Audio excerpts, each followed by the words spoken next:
মধ্যে থেকে মুরব্বী যারা বসে আছেন, ওমরা বা হজ করতে গিয়েছেন, এরকম একজন হাত তুলেন। ওমরা বা হজ করে আসছেন, একজন মুরব্বী মানুষ, ওই যে লাল টুপি পরে বসে, উমর নিয়ে আসো তো ওনাকে।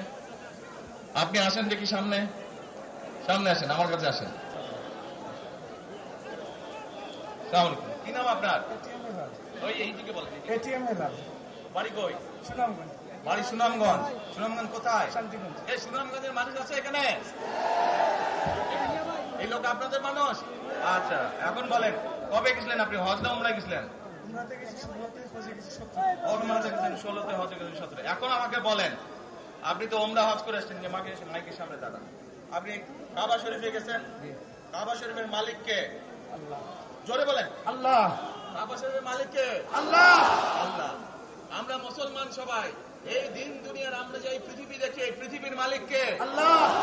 এই সূর্য নক্ষত্র যা দেখি তার মালিক কে? আল্লাহ। বেহেশতের মালিক কে? আল্লাহ। দোজখের মালিক কে? আল্লাহ। আচ্ছা, দাঁড়ান, আপনি বসেন। আপনারা সকলেই সাক্ষী দিলেন, দোজখের মালিক আল্লাহ, বেহেশতের মালিক আল্লাহ, এই পৃথিবীর মালিক আল্লাহ, কাবার মালিক আল্লাহ। আরে ভাই, যেটার মালিক আল্লাহ সেটা কি অন্য কেউ দেওয়ার ক্ষমতা রাখে? রাখে না। তাহলে কি দাঁড়ালো? নির্বাচনের আগেই একটি দল এই দিব ওই দিব বলছে, টিকিট দিব বলছে না? যেটার মালিক মানুষ না, সেইটার কথা যদি সে বলে, এক সেরে কি করা হচ্ছে? হচ্ছে না? যার মালিক আল্লাহ, যার অধিকার শুধু আল্লাহর একমাত্র, সবকিছুর অধিকার উপরে আল্লাহর অধিকার। কাজেই আগেই তো আপনাদেরকে ঠকাচ্ছে, নির্বাচনের ফলে তাহলে কেমন ঠকাবে আপনাদেরকে বোঝেন এবার। শুধু ঠকাচ্ছেই না মানুষকে, যারা মুসলমান তাদেরকে শিরকি করাচ্ছে তারা।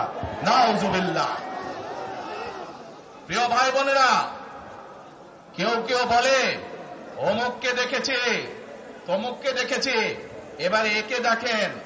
প্রিয় ভাই বোনেরা, 1971 সালের যুদ্ধ, যেই যুদ্ধে লক্ষ মানুষের প্রাণের বিনিময়ে এই দেশ স্বাধীন হয়েছে, আমাদের এই প্রিয় মাতৃভূমি, সেই মাতৃভূমিকে স্বাধীন করার সময় অনেকের ভূমিকা আমরা দেখেছি, যাদের ভূমিকার কারণে এই দেশের লক্ষ লক্ষ ভাইয়েরা শহীদ হয়েছে, এই দেশের লক্ষ লক্ষ মা বোনেরা তাদের সম্মান হানি হয়েছে।